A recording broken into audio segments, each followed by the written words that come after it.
Azam imekuwa ikisajili wachezaji wengi na umeona wachezaji wengi nadhani tangu umeingia mpaka sasa. Yupo ambaye ukikaa hivi unasema huyu bwana ni mchezaji wangu bora sana wakati wote. Ni nani huyo? Na sio tu tangu naingia mimi, yani kwa maana tangu imeanza kusajili na wachezaji na wajua.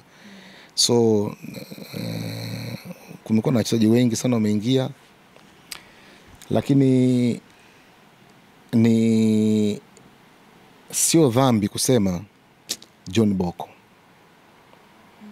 John Boko all time kwa sasa.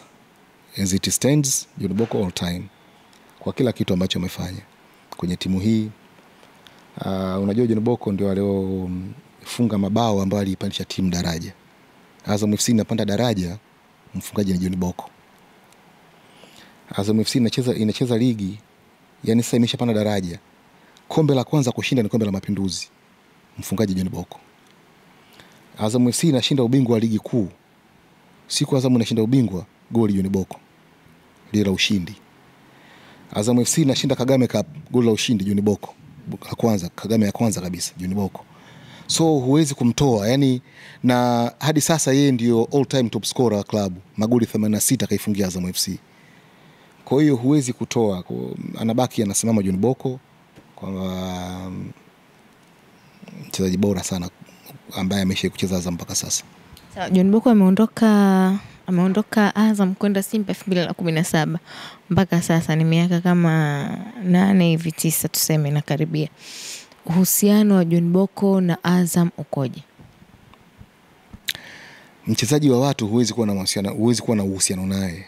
Yani tunamheshimu kwamba bado mchezaji wa watu. Sisi hatuna mahusiano naye yoyote. Tunamwacha awe huru kuiwaza timu yake anayoifanyia kazi. Endapo sasa mpira kaacha, hayo maisha mengine yatakuwa. Lakini kwa sababu ni mchezaji wa watu na tangu ametoka Azam FC hajawahi kuwa huru.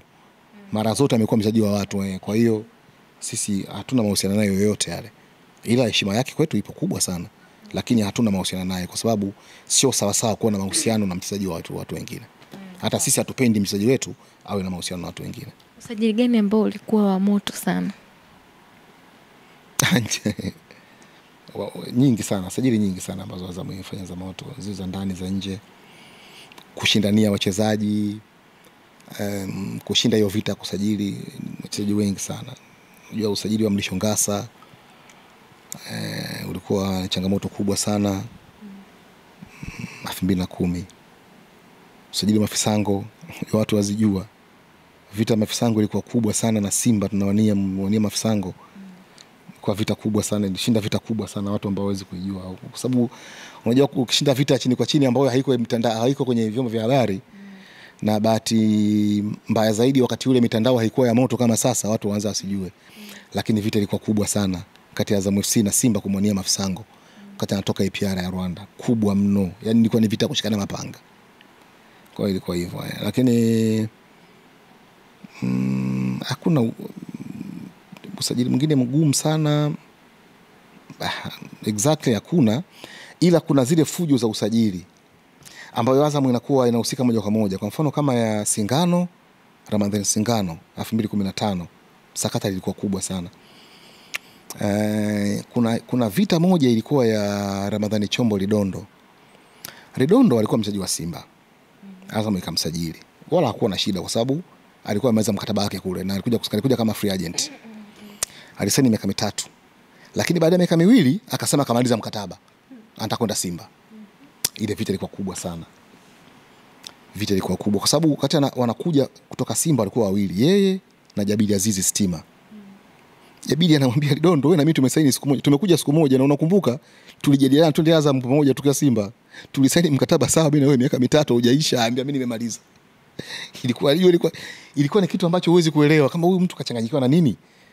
Ilikuwa vita kubwa sana. Na ilikuwa vita ambayo siku ikija kusemwa ile story kwa namna ambao Lidondo aliondoka Azam kwenda Simba, itakuwa ingekuwa nasema kuna ile habari nasema unaweza kutetemesha nchi. Ilikuwa vurugu kubwa ilifanywa, yani itumika nguvu ya nje ya mpira kufanikisha usajili ambao Simba uliofanyikisha. Ilikuwa vita kubwa sana. Kwa hiyo naweza kaikumbuka, lakini zingine zote hizi za kawaida, sio, hakuwa na vitu vigumu sana. Okay. Nitegemea katika hiyo list pia labda na Faye ingekuwepo au haikuwa ngumu? Faye sisi kumpata haikuwa ngumu kabisa. Faye yani Faye tumempata kirahisi sana. Katika wachezaji ambao tumewapata kirahisi sana ni Faye. Sasa kuna vitu unachanganya. Kwa moto, ngoja kwanza, wewe unachanganya vitu. Kuna swala la Faye kugombana na Yanga. Hiyo ndio ilikuwa ya moto. Hiyo si hatuhusiki. Hao waligombana wenyewe. Baada sasa ya mchakato wa kwamba sasa Faye anapatikana, si ndio tukaenda. Kwa hiyo tumempata kirahisi tu kwa sababu baada ya matatizo yao yote akaingia, nadhani aliingia, kuna kauli kutoka kwa rais, mheshimiwa rais, kwamba wakae wayamalize. Wakayamaliza, walivyoyamaliza akawa anapatikana sasa. Kwa sisi tukaenda wakati wameshamaliza mambo yao, tukamchukua kirahisi tu. Kwa hiyo yale maugomvi unayosema wewe ni Yanga na Faye ambao si hayatuhusu yale. Yale si hayatuhusu. Ila baada ya wale kumalizana, baada ya rais kusema kwamba sawa akawa anapatikana, tukaona kama anapatikana tujaribu sisi, tukajaribu himo. Kwa hiyo haikuwa kwamba eti kwa ngumu sana. Faye hata tukapatana ni siku moja tu. Kama ambavyo tulimpata Bangala, kwa sababu Bangala na yeye walikorofishana na Yanga.